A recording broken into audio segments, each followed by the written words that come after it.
संविधानामुळं मला माणूस म्हणून जगण्याची आणि विधानसभेचा सदस्य होण्याचा अधिकार मिळाला। त्या संविधानाचे निर्माते विश्वरत्न महामानव डॉक्टर बाबासाहेब आंबेडकर, छत्रपती शिवाजी महाराज,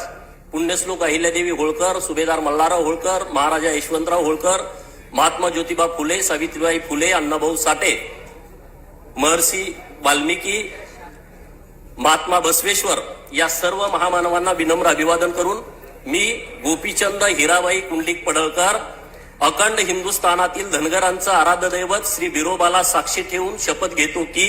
कायद्याद्वारे स्थापित झाले आहे अशा भारताच्या संविधानाबद्दल मी खरी श्रद्धा व निष्ठा बाळगीन, भारताची सार्वभौमत्वता व एकात्मता उन्नत राखीन आणि आता जे कर्तव्य मी हाती घेणार आहे ते निष्ठापूर्वक पार पाडीन। जय भीम, जय मल्हार, जय भारत, बाळू मामाच्या नावानं सांग भलं।